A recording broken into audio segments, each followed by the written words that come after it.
அண்ணா நல்லா இருக்கீங்களாண்ணா? நல்லா இருக்கேன் தம்பி. பார்த்து ரொம்ப நாள் ஆச்சு. நல்லா இருக்கீங்களா? ஒரு வேலையாக ஊருக்கு போயிருந்தேண்ணா. ஆ. நம்ம ஊர்லேயே நீங்கள் தான் தத்துவம் பயங்கரமாக சொல்லுவீங்களாம்ல, அதான் ஒரு அப்படியா? தத்துவம் இருந்தா. எனக்கெல்லாம் அந்த அளவுக்குலாம் தெரியாது தம்பி. ஏதோ 1 2 எனக்கு தெரியும், அவ்வளோதான்.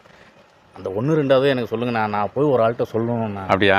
சரி, நான் சொல்கிறேன், இதை தப்பாக நினச்சக்கூடாது. அதெல்லாம் நினைக்க மாட்டேங்க. சரி தம்பி, ஆளை தெரியாதவங்ககிட்ட நாள் இருக்கக்கூடாது, வாழ தெரியாதவங்ககிட்ட வாழ்க்கை இருக்கக்கூடாது, சேரக்கூடாதவங்ககிட்ட செல்வம் இருக்கக்கூடாது, அனுபவிக்க தெரியாதவங்ககிட்ட பணம் இருக்கக்கூடாது, பாசம் காட்டாதவங்ககிட்ட நம்ம அன்பு காட்டக்கூடாது, நட்புன்னு சொல்லி உன்னை ஏமாற்றுவான் பாரு, நம்ப வச்சு அவங்ககிட்ட நம்ம வந்து நட்பாக காட்ட முடியாது. அதனால் நம்மலாம் வந்து சூதனமாக இருந்துக்கணும்.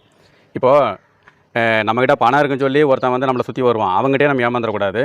ரெண்டாவது, நம்மளை சூதனமாக கொஞ்சம் இருந்துக்கிட்டால் மட்டும்தான் நம்ம வந்து எதுலேயுமே ஜெயிக்க முடியும். ரொம்ப நம்ம வந்து எல்லாம் அன்பாக இருப்போம், பாசமாக இருப்போம், எல்லாமே இருப்போம். இருந்தாலும் நமக்குன்றது கொஞ்சம் எதுவும் சொல்லுவாங்கள்ல, சூழ்ச்சி தேவையில்லை, கொஞ்சம் எச்சரிக்கையான சூதனம், அவ்வளோதான் நமக்கு தேவை. அதை நம்ம இது பண்ணி வாழ்ந்தாவே நம்ம எல்லாமே நம்ம நினைக்கிறது எல்லாத்தையும் செயல்படுத்தலாம். Keep it up. ஓகேவா? ரொம்ப சந்தோஷண்ணே.